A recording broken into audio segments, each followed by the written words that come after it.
Muy bien. Habiendo sabido lo del triángulo, del teorema de Pitágoras y lo de la propiedad triangular, de la suma de 180, vamos a ir a lo que nos compete, que es las razones trigonométricas, ¿sí? Que son el tema de ¿Qué es la trigonometría? Bueno, las trigonometrías es una rama de la matemática que estudia la relación que existe entre los ángulos y los lados de un triángulo. ¿Bien? Ángulos y lados. Bien, se llaman razones trigonométricas aquellas que las relacionan. Nosotros tenemos este triángulo, por ejemplo, acá, el triángulo de vértices A, B, C, cuyo ángulo recto está en el ángulo C. ¿Bien? ¿Quién sería la hipotenusa en este caso? Este lado que acá le llama C, el lado rojo es la hipotenusa. Y el lado azul y el lado verde serían los catetos. ¿Bien? Muy bien. Cuando hablamos de trigonometría, ya los catetos pasan a tener un nombre especial. ¿Por qué? Yo les dije que estos dos son los ángulos agudos. Si yo trabajo con este ángulo de acá, que le llamo alfa en este caso, el cateto que está enfrente de ese ángulo alfa se va a llamar cateto opuesto. Y el que es parte del ángulo se llama cateto adyacente. ¿Bien? Ahora, si el ángulo con el que yo voy a trabajar, fíjense, es en el mismo triángulo, pero en vez de ser este ángulo, ahora trabajo con este de acá arriba, fíjense qué pasa. La hipotenusa sigue siendo la misma, pero el que está enfrente ahora, este azul, pasa a ser el cateto opuesto y este verde pasa a ser el cateto adyacente. Esto es muy importante que lo tengan en cuenta, porque con estos tres lados, hipotenusa, cateto opuesto y cateto adyacente, vamos a armar las razones trigonométricas. Las razones trigonométricas que vamos a trabajar son tres: el seno, el coseno y la tangente.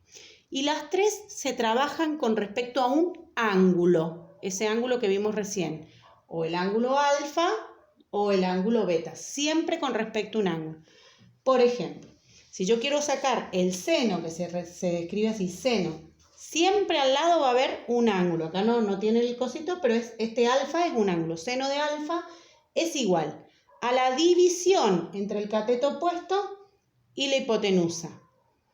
El coseno del ángulo es igual a la división entre el cateto adyacente y la hipotenusa.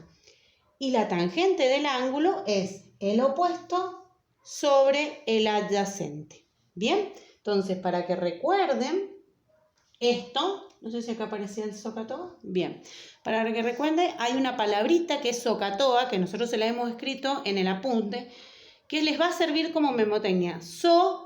Miren, fíjense, andate a un Word, lo vamos a escribir para que lo entiendan. A ver, aquí. No, en el otro. SOHCAHTOA, como les estaba diciendo.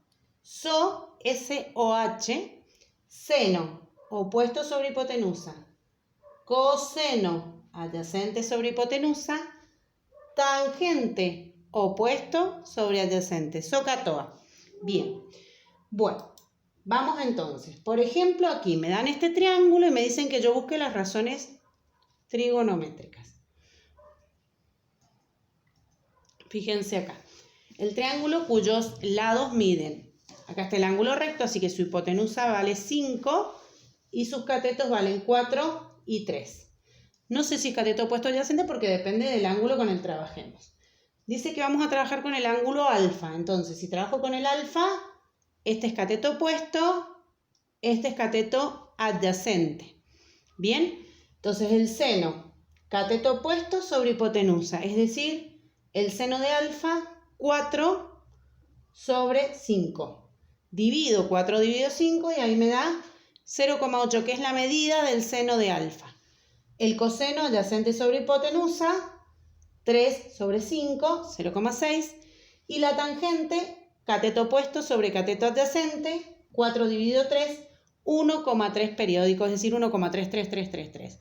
Algo importante para tener en cuenta es que el seno y el coseno siempre va a ser un valor 0, siempre va a estar entre 1 y menos 1, porque también podría ser negativo.